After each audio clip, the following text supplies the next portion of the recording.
오늘도 변함없이 베푸시는 그 한량없으신 하나님의 은혜에 힘입어 예배의 자리로 나아갑니다. 우리 예배 가운데 성령이여 임하여 주시어서 예배의 기름 부음이 있게 하옵소서. 인간이 드리는 종교적 형식이 아니라 하나님의 영이 살아 움직이는 하나님의 예배가 되게 하여 주시옵소서. 기도회가 오순절날 성령께서 임하셨던 성령 집회가 되기를 소망합니다. 주님 역사하소서, 임하소서, 우리의 예배를 받아 주시옵소서. 오늘은 우리의 신앙을 올려드립니다. 주님, 우리의 신앙이 혹시나 내 생각, 인본주의 가치관, 세속주의에 의하여 변질되진 않았는지, 퇴색되진 않았는지 깨닫게 하옵소서. 온전한 의인은 하나도 없다 하셨사오니 주님, 우리의 신앙도 불완전합니다. 무엇이 문제고 어디가 잘못됐는지 깨닫게 하옵소서. 깨닫고 또 고치고 또 복음으로 돌아가고 또 십자가로 돌아가고 몸부림치는 신앙, 발버둥 치는 신앙 우리에게 허락하여 주시어서 세상에 부끄럽지 않은 신앙인으로 살아가게 하여 주시옵소서. 주님 감사합니다. 오늘도 우리를 기쁨으로 이끄시고 즐거움으로 이끌어 주심에 감사합니다. 그 어떤 상황 가운데서도 주님 찾게 하시고 만나게 하시고 동행하게 하시어서 주님이 우리에게 예배하신 그 행복 누리는 우리 모두가 되게 하여 주시옵소서. 예수님의 이름으로 기도하오며, 하늘에 계신 아버지, 오늘 제가 주님의 인자 안에서 살고 주님을 더욱더 기쁘시게 하기를 기도합니다. 주 예수님, 오늘 제가 저의 십자가를 지고 주님을 따르기를 기도합니다. 성령님, 오늘 성령님이 저를 충만하게 채워주시고 성령의 열매, 사랑과 희락과 화평과 오래 참음과 자비와 양선과 충성과 온유와 절제가 제 삶 속에서 익어갈 수 있도록 해 주시기를 기도합니다. 아멘. 벌써 금요일입니다. 참 세월이 빠릅니다. 그러면서 감사한 거, 주님께 갈 날이 가까웠구나. 네, 감사합니다. 그렇죠? 세월이 좀 빨리 갔으면 좋겠어요. 주님을 빨리 만났으면 좋겠습니다. 자, 오늘 주님이 주신 말씀 고린도전서 15장 1절에서 11절 말씀, 저와 여러분이 한 절씩 교독하시겠습니다. 형제들아, 내가 너희에게 전한 복음을 너희에게 알게 하노니 이는 너희가 받은 것이요 또 그 가운데 선 것이라. 너희가 만일 내가 전한 그 말을 굳게 지키고 헛되이 믿지 아니하였으면 그로 말미암아 구원을 받으리라. 내가 받은 것을 먼저 너희에게 전하였노니 이는 성경대로 그리스도께서 우리 죄를 위하여 죽으시고 장사 지낸 바 되셨다가 성경대로 사흘 만에 다시 살아나사 게바에게 보이시고 후에 12 제자에게와 그 후에 500여 형제에게 일시 보이셨나니 그 중에 지금까지 대다수는 살아있고 어떤 사람은 잠들었으며 그 후에 야고보에게 보이셨으며 그 후에 모든 사도에게와 맨 나중에 만삭되지 못하여 난자 같은 내게도 보이셨느니라. 나는 사도 중에 가장 작은 자라. 나는 하나님의 교회를 박해하였으므로 사도라 칭함받기를 감당하지 못할 자니라. 그러나 내가 나 된 것은 하나님의 은혜로 된 것이니 내게 주신 그의 은혜가 헛되지 아니하여 내가 모든 사도보다 더 많이 수고하였으나 내가 한 것이 아니요 오직 나와 함께 하신 하나님의 은혜로라. 함께 읽겠습니다. 그러므로 나나 그들이나 이같이 전파하매 너희도 이같이 믿었느니라. 아멘. 오늘 말씀은 소위 부활장이라고 알려져 있는 그런 말씀입니다. 이 15장의 도입 부분으로 고린도 교회가 직면한 부활신앙의 혼란을 바로잡기 위해 사도 바울께서 다시 한번 복음이 무엇인지, 복음의 핵심이 무엇인지, 부활의 증인들을 제시하고 있습니다. 당시 헬라 철학은요, 죽은 자가 부활은 없다라고, 죽은 자의 부활은 없다라는 것이 바로 헬라 철학이었습니다. 그러므로 인하여 이 고린도 성도들이 이 부활에 대하여 회의감을 갖고 혼란 속에 빠지게 되자 사도 바울께서는 이제 편지 마지막 부분에 복음의 핵심인 부활에 대하여 말씀하고 계시는 것입니다. 오늘 말씀 세 문맥으로 살펴보겠습니다. 먼저 1절부터 4절까지는 복음의 전수 과정과 복음의 핵심의 내용이 무엇인지를 설명하고 계십니다. 이어지는 5절부터 8절까지는 부활을 증명하는 증인들을 열거하고 계십니다. 마지막으로 9절부터 11절까지는 사도로 부름받은 것이 전적으로 하나님의 은혜임을 고백하고 있습니다. 첫 번째 문맥 1절부터 4절은요, 복음의 핵심인 예수님의 십자가 죽음과 부활이 기독교 신앙의 절대적 기초임을 선언하고 있습니다. 성경대로 죽으시고 부활하신 그 복음을 굳게 믿을 때 흔들림 없는 구원의 은혜 안에 서게 됨을 교훈합니다. 먼저 1절은요, 고린도 성도들에게 전한 복음과 믿음의 기초를 일깨워주는 말씀입니다. 1절 말씀, 형제들아 내가 너희에게 전한 복음을 너희에게 알게 하노니 이는 너희가 받은 것이요 또 그 가운데 선 것이라. 내가 너희에게 전한 복음, 그 복음은 무엇인가요? 지금 사도 바울께서는 고린도 성도들에게 무엇을 깨닫기를 원하고 계시는 걸까요? 형제들아 내가 너희에게 전한 복음, 그 복음이 무엇인가요? 왜 이렇게 시작하시나요? 뭘 깨닫기를 원하시는 것일까요? 그것은 3절과 4절에 기록된 대로 그리스도의 죽음과 부활입니다. 15장 오늘 말씀 가운데 이 복음을 요약하면 이겁니다. 그리스도는 저와 여러분의 죄를 위하여 죽으시고 장사되셨고 3일 만에 부활하셨고 여기서 끝나는 게 아니라 나타나셨답니다. 오늘 말씀은요. 네. 이게 사도 바울이 말하고 싶은 복음의 핵심입니다. 죽으셨다, 장사되셨다, 부활하셨다, 그리고 나타나셨다. 오늘도 나타나신다라는 사실입니다. 즉 바울이 전한 복음의 핵심은 십자가와 부활입니다. 십자가와 부활. 앞서 14장까지 지금까지 고린도 교회 각종 문제와 분파의 그 당파, 그 모든 문제를 다루었던 바울께서는 이제 그 모든 문제 해결책, 신앙의 본질이자 우리 기독교의 핵심인 복음을 강조하고 있는 겁니다. 앞서 지금까지 열거했던 모든 문제들 그 해결책 복음밖에 없다는 겁니다. 복음밖에 없습니다. 인간이 만나 서로 얘기해봤자 답 없습니다. 답 없습니다. 복음밖에 없습니다. 복음만이 앞서 이야기한 모든 문제 해결책이다라는 사실을 암시하고 계시는 것입니다. 그 복음은 이미 고린도 교회가 받은 겁니다. 이미 갖고 있는 겁니다. 이미 해결책을 갖고 있습니다. 그런데 문제가 해결 안 된다는 겁니다. 너희가 받은 것이요. 너희가 받은 것이요. 자, 이런 복음이 인간이 만들어낸 사상이 아니라는 겁니다.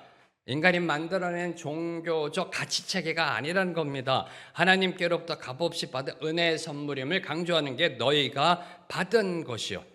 그리고 그 가운데 선 것이라는 것은 복음이 과거의 사건에 머무르는 것이 아니다. 2000년 전 주님이 십자가에서 죽으신 그 과거의 사건에 머무르는 게 아니다. 그 가운데 너희들이 지금 서 있다라는 겁니다. 저와 여러분이 서 있습니다. 복음은 과거에 머무르는 것이 아니라 현재 저와 여러분의 삶의 능력이다. 성도의 기반이 돼야 한다는 겁니다.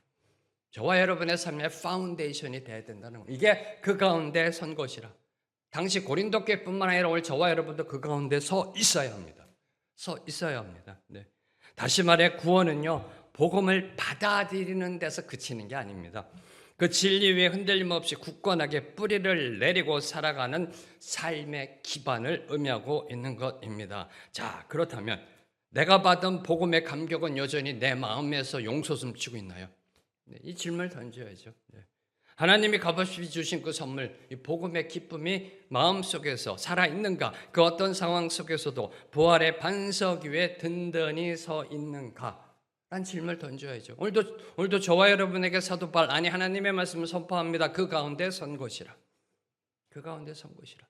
저와 여러분이 선 것이라고 말씀하고 있습니다. 그러면 서 있는 모습대로 살아가고 계시는가라는 질문을 던져야죠.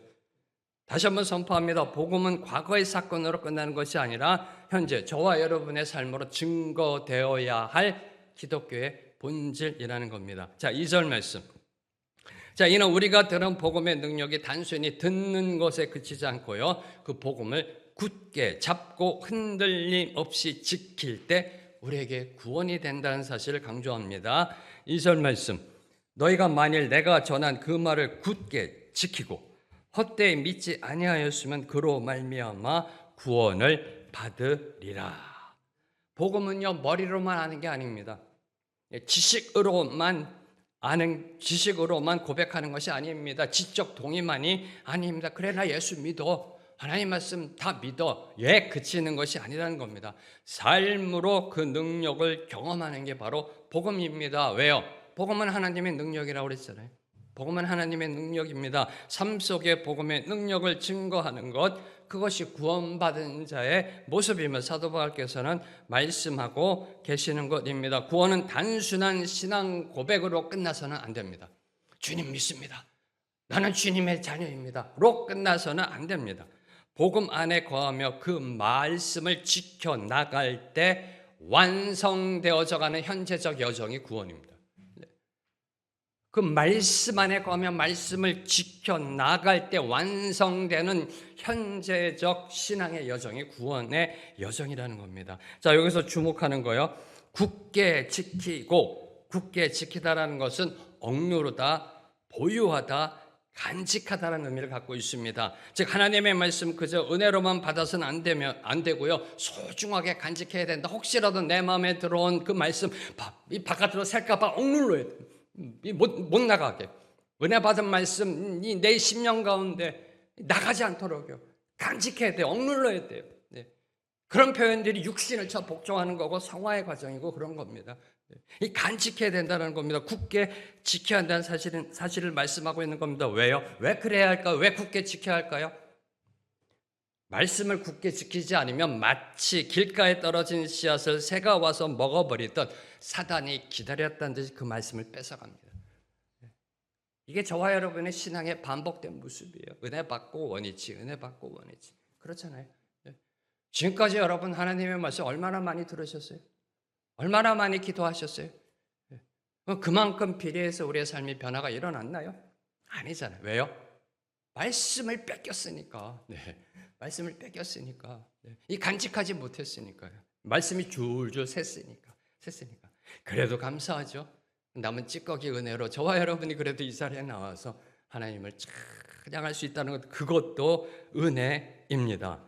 신명기 6장 6절은 오늘도 저와 여러분에게 이렇게 권면합니다. 오늘 내가 너에게 명하는 이 말씀을 너는 마음에 새기고. 기억하십시오. 은혜 받은 말씀을 마음에 새기지 않으면 우리의 영적 기준이 흐트러집니다. 삶의 기준이 흐트러져 삶의 문제 앞에서 흔들리게 됩니다. 다시 말해, 말씀이 내 삶의 뿌리가 되지 못하면 세상의 유혹과 환난 앞에서 반드시 신앙의 위기를 만나게 되어 있습니다. 자, 이제 3절과 4절은요, 복음의 핵심인 그리스도의 죽음과 부활에 대한 고백입니다. 먼저 3절 말씀. 내가 받은 것을 먼저 너에게 전하였노니 이는 성경대로 그리스도께서 우리 죄를 위하여 죽으시고. 바울이 여기서 강조하고 계신 건 두 가지입니다. 첫째, 우선 먼저 바울은 자신이 전한 복음은 개인의 신학적 의견이나 연구 결과가 아니라는 겁니다. 자신의 신학적 의견이나 연구 결과, 바리새파로서 연구하면서 20년 동안 원어를 공부하고 해서 드러낸 마지막 그 논문이 아니라는 겁니다. 예수님으로부터 직접 받고 사도들을 통해 전승된 객관적 진리임을 말씀하고 있는 것입니다. 내가 받은 것을 먼저 너에게 전했다. 받은 거 전했다는 겁니다. 이것이 하나님의 섭리고 하나님의 뜻입니다. 신앙의 계승. 이번 주일날 이 부분에 대해서 아브라함에게 하나님 말씀하시는 것 또한 은혜 받고자 합니다. 이게 하나님의 뜻이에요. 신앙의 계승. 복음은요, 계승되는 겁니다. 복음은 계승되는 겁니다. 그리고 예수님의 십자가 죽음은 우연한 사건이 아니라는 겁니다. 우연히 일어난 사건이 아니다. 구약 성경에 예언된 하나님의 구속 계획이 성취된 역사적 사건임을 강조하고 계신 겁니다. 이는 성경대로 그리스도께서 우리 죄를 위하여 죽으시고 다 아시는 말씀이죠. 다 아시는 말씀입니다. 저는 이 말씀 가운데 특별히 오늘 말씀 준비해서 꽂힌 부분이요, 우리 죄를 위하여예요. 우리 죄를 다 아는 건데 이 부분이 묵상됐어요. 우리 죄를 위하여 주님이 죽으셨어요. 그 뜻은 뭐예요? 저와 여러분 스스로 문제를 해결할 수 없다는 겁니다. 해결할 수 없다라는 사실을 다시 한번 깨달았습니다. 나의 어떠함이 그 해결할 수 없는 우리의 죄악을 주님이 대속하여 주신 것, 이게 십자가입니다. 이게 십자가 죽음이라는 것입니다. 구원은요, 나의 노력이나 공로가 아니라 예수 그리스도의 죽으심을 통해 주어졌습니다. 여러분 얼마나 잘났는지요? 여러분 얼마나 많이 배우셨는지요? 여러분 얼마나 많이 갖고 계시는지요? 한 1조 억 달러 갖고 계세요? 하나님 앞에 겸손하세요. 하나님 앞에 겸손하세요. 우리는 우리 죄도 해결할 수 없는 존재. 네. 우리 죄를 위하여 그분이 죽으셨기 때문에 우리가 이렇게 오늘 나와서 예배 드릴 수 있는 겁니다. 얼마나 잘나셨는지요. 그저 하나님 앞에 엎드리세요. 예. 우리는요, 하나님이 은혜 베푸지 않으셨으면 이미 끝장난 인생입니다. 이미 끝장난 인생. 네. 우리의 어떠함이 아닌 십자가 은혜가 바로 저와 여러분을 구원한 겁니다. 이걸 소위 은혜의 절대성이라고 합니다. 은혜의 절대성. 예. 다 아는데 왜 사도 바울께서 이 말씀, 그리고 다 아는데 왜 목사님들은 이걸 십자가 설교를 왜 반복할까요? 왜 반복할까요? 다 알잖아요. 주님이 저와 여러분 우리 죄를 위해 죽으셨다는 거 다 압니다. 근데 왜 이게 반복될까요? 범사에 감사하라고요. 범사에 감사하는 삶을 살아라고 성경도, 그리고 오늘날 이 강단에서도 이 십자가 주님의 죽음, 그 은혜가 설교되고 있는 겁니다. 자, 4절은요. 예수님의 장사됨과 성경대로 사흘 만에 다시 살아나신 부활의 역사적 사실을 선포하는 복음의 핵심입니다. 4절. 장사 지낸 바 되셨다가 성경대로 사흘 만에 다시 살아나사. 장사 지낸 바 되셨다가, 사도 바울이 지금 이 말씀을 씁니다. 주님이 죽으셨고 장사됐다라는 겁니다. 장례 치렀다라는 겁니다. 장사 지낸 바 되셨다가 무엇이 느껴지세요? 뭘 사도 바울은 지금 말씀하고 계시는 거예요? 죽으셨다라는 겁니다. 예수님의 죽음은 역사적 사실이라는 겁니다. 일시적인 기절이나 환상이 아니라 분명한 죽음이다. 확실한 육체적 죽음이다. 그러니 장례식이 있었다라는 겁니다. 네. 그러나 사흘 만에 다시 살아나사, 이는 사망 권세를 깨뜨린 예수님의 부활의 역사적 실제성을 강조하고 있는 것입니다. 자, 여기서 다시 살아나사, 여러분은 이 헬라어 문법을 잘 모르셔서 그러는데요, 헬라어 문법 중에 완료로 쓰여지면은 과거에 일어났던 그 일이 지금도 효력을 미치고 있다는 뜻이에요. 다시 살아나사를 원어적으로 보면 완료 시제예요. 그것도 수동태입니다. 하나님에 의하여 살아났는데 그 살아나심의 효력, 살아나심의 영향력이 오늘도 이루어지고 있다라는 그런 의미에서 완료 시제로 쓴 겁니다. 하나님이 예수님을 살리셨으며 그 부활의 효력이 현재까지 지금 오늘도 지속되고 있고 영원히 지속될 것이다. 네. 그래서 일부러 완료 시제로 쓴 겁니다. 예수님의 부활은요, 주님 혼자만의 사건이 아니에요. 네. 저와 여러분이 예수님의 십자가를 바라볼 때 이 객관적인 골고다 언덕의 십자가를 생각합니다. 이렇게 3인칭의 십자가. 예수님의 부활, 3인칭의 부활. 아니요. 부활은 예수님만의 혼자만의 사건이 아닙니다. 오늘 저와 여러분, 주님을 믿는 나 역시 장차 신령한 몸으로 부활할 것이라는 산소망을 주는 보증수표입니다. 나하고 연결이 되어 있는 거예요. 이 보증수표예요. 나도 이렇게 부활될 것이다. 네, 보증수표입니다.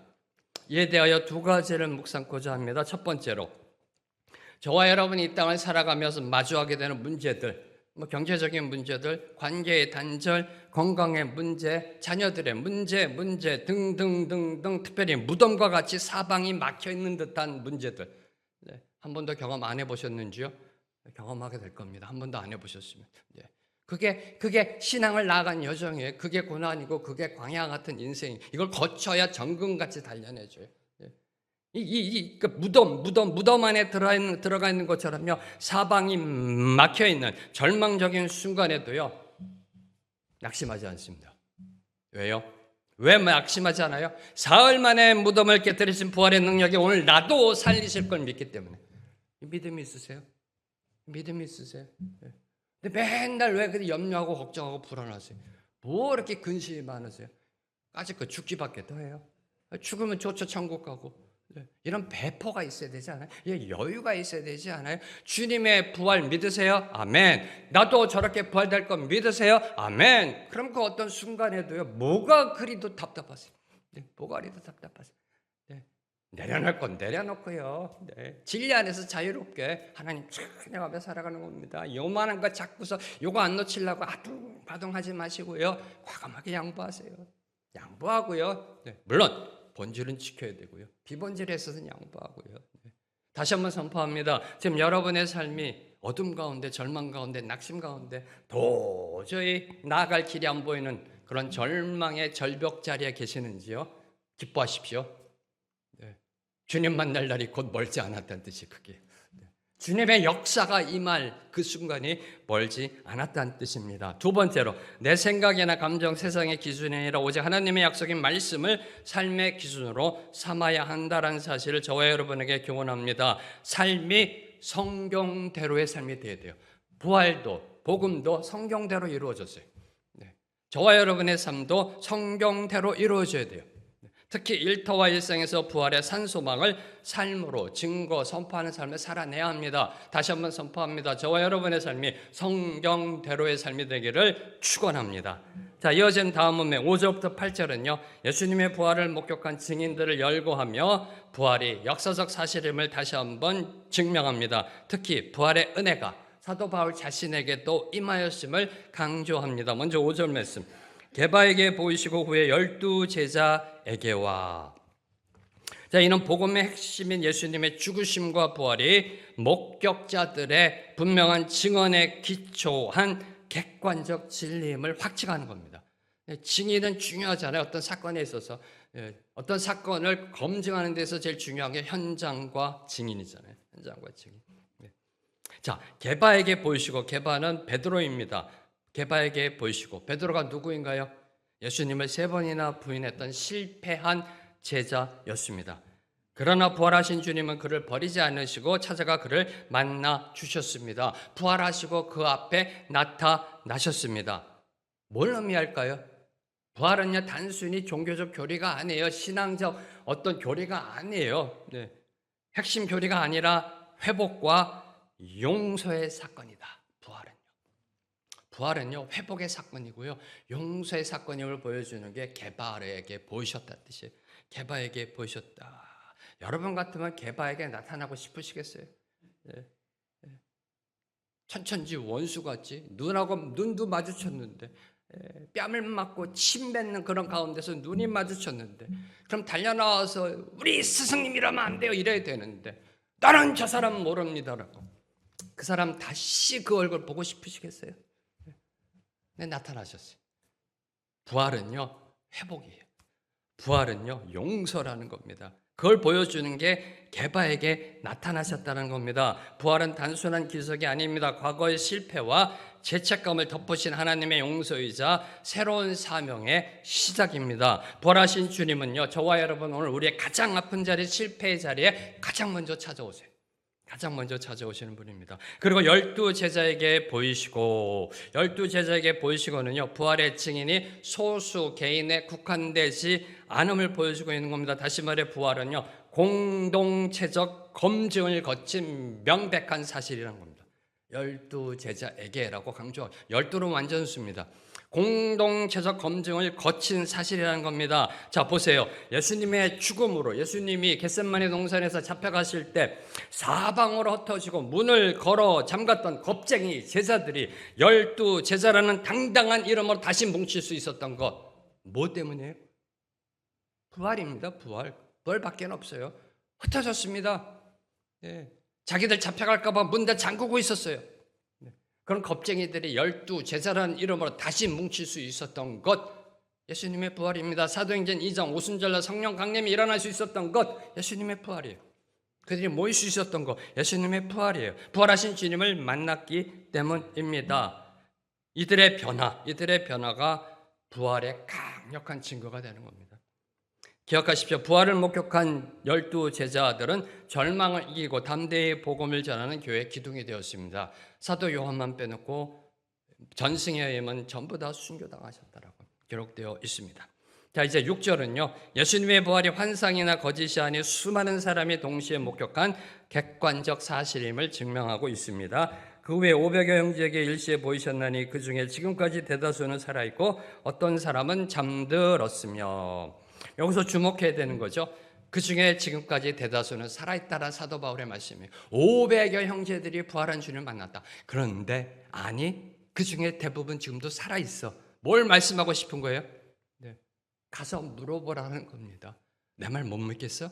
가서 물어봐. 500여 형제들 대다수가 지금 살아있어. 한두 명이 아니야. 가서 물어봐라고 사도 바울께서는 말씀하고 계시는 겁니다. 다시 말해 지금 예수님의 부활의 목격자들이 증언할 수 있다. 증언할 수 있다는 사실을 강조하고 있는 것입니다. 이어지는 7절과 8절은요. 부활하신 예수님이 야고보와 모든 사도에게 그리고 가장 마지막으로 바울 자신에게도 나타나셨음을 증언합니다. 그 후에 야고보에게 보이셨으며 그 후에 모든 사도에게와 맨 나중에 만삭되지 못하여 난 자 같은 내게도 보이셨느니라. 주의 형제 야고보, 이복 형제죠. 주의 형제 야고보는 생전에 예수님을 믿지 않았습니다.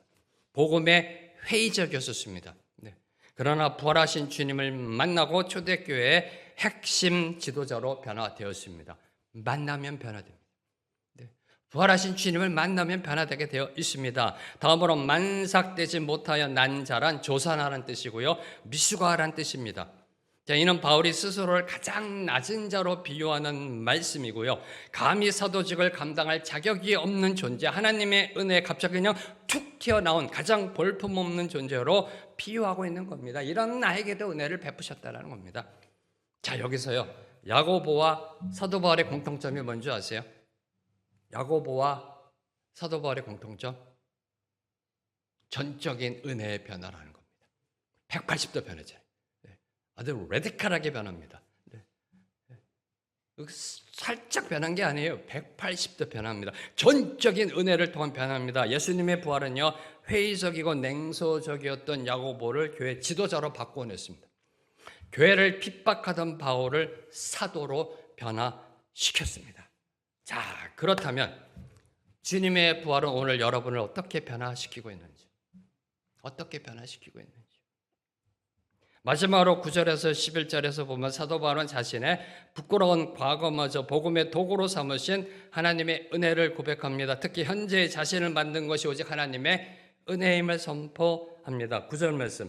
나는 사도 중에 가장 작은 자라. 나는 하나님의 교회를 박해하였으므로 사도라 칭함 받기를 감당하지 못할 자니라. 자, 이는 스스로 사도가 될 자격이 전혀 없음을 고백하는 영적 겸손의 절정입니다. 은혜를 깊이 체험한 사람은요, 내가 누군지 알아요. 은혜 받은 사람은요, 내가 누군지 압니다. 얼마나 형편없는지, 얼마나 못됐는지, 얼마나 못났는지 은혜 받은 사람은 알아요. 자신의 연약함, 죄성 숨기지 않습니다. 정직하게 직시하고 대면합니다. 교만과 자기의 내려놓고 통회하는 마음으로 하나님 앞에 겸비 엎드립니다.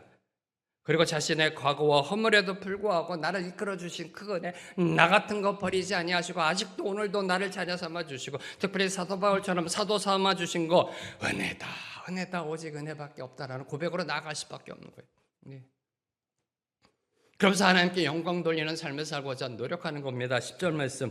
그러나 내가 나 된 것은 하나님의 은혜로 된 것이니 내게 주신 그의 은혜가 헛되지 아니하여 내가 모든 사도보다 더 많이 수고하였으나 내가 한 것이 아니요 오직 나와 함께 하신 하나님의 은혜로다. 사도 바울은 자신이 과거 기독교를 핍박하던 자와 현재 사도됨을 비교하며 모든 것이 하나님의 전적인 은혜다라는 사실을 고백하며 선포합니다. 이에 대해 세 가지를 주목하며 묵상합니다. 첫째, 내가 나 된 것은 하나님의 은혜로 된 것이다. 당연하죠. 네. 구원은 나의 노력이나 공로로 주어지는 것이 아닙니다. 하나님의 부르심과 은혜로 출발되는 것이 우리의 구원입니다. 네. 그걸 먼저 고백하고 있는 겁니다. 인간의 노력이 아닌 오직 하나님의 은혜만이 나의 삶을 변화시키고요, 가치 있게 만든다라는 사실을 교훈하고 있는 겁니다. 두 번째, 내가 모든 사도보다 더 많이 수고하였으나 그렇죠, 받은 은혜가 크니까 더 열심히 섬기는 겁니다. 하나님을요, 베푸신 은혜 감사하여 누구보다도 열심히 복음 전파에 헌신했음을 보여주고 있는 것입니다. 우리에게 주어진 구원의 은혜를요, 값싼 은혜로 만들지 않기 위해서 오늘 저와 여러분, 우리에게 주어진 책임, 역할, 사명, 소명, 기쁨과 열심으로 감당해내야 합니다. 네. 다시 말해, 은혜에는 책임이 뒤따르게 되어 있습니다. 은혜. 세 번째로 내가 한 것이 아니 오직 나와 함께 하신 하나님의 은혜로다. 자신의 노력과 성과 자랑하지 않습니다. 그 모든 열매와 수고할 수 있었던 그 힘조차도 하나님이 함께 하셨기 때문에 가능하다라고 낮추는 사도 바울의 겸손의 모습입니다. 다른 사도보다 더 열심히 일했다. 그런데 내가 한 것이 아니다. 오직 나와 함께 하신 하나님의 은혜로다. 은혜로다. 이 고백이 여러분의 고백이 되기를 선포합니다. 자, 마지막으로 11절에서 사도 바울은 자신뿐만 아니라 다른 사도들 베드로, 야고보 등 모두가 예수 그리스도의 십자가 죽음과 부활이라는 동일한 복음을 전파했음을 분명히 하고 있습니다. 11절. 그러므로 나나 그들이나 이같이 전파하며 너희도 이같이 믿었느니라. 상당히 중요한 말씀입니다. 그리스도의 십자가 죽음과 부활이라는 동일한 복음을 전파했다라는 사실을 분명히 하고 있습니다. 누가요? 다른 사도들과 사도 바울. 동일한 복음을 전했다는 겁니다. 사도들이 전한 내용이 같았기에 고린도 성도들이 들은 복음도 같다라는 겁니다. 같다. 사도들, 그 사도가 어떤 사도였던 전한 복음은 같다. 내가 전한 복음이나 베드로가 전한 복음 같다. 그러니 너희들이 들은 복음도 같다. 같다. 뭘 교훈하나요? 뭘 교훈하나요? 이 말씀이요. 당시 고린도 교회는요, 바울파, 베드로파, 아볼로파 등으로 나누어 다툼과 갈등이 있었습니다. 파가 나뉘어져 있었잖아요. 이에 대하여 사도 바울께서는요, 누가 전했느냐가 아니라 무엇을 전했느냐에 초점을 맞추라는 겁니다. 무엇을 전했느냐, 무엇을 들었느냐, 그 복음 안에서 하나 될 것을 촉구하고 있는 겁니다. 바울이 전하던, 아볼로가 전하던, 베드로가 전하던, 너희들이 지금 당파 싸움하고 있는 그 당파의 그 리더들, 그들이 전한 건 같다라는 겁니다. 같다. 그러니 복음 안에서 하나 될 것을 촉구하고 계시는 것입니다. 함께 기도함으로 나아갑니다.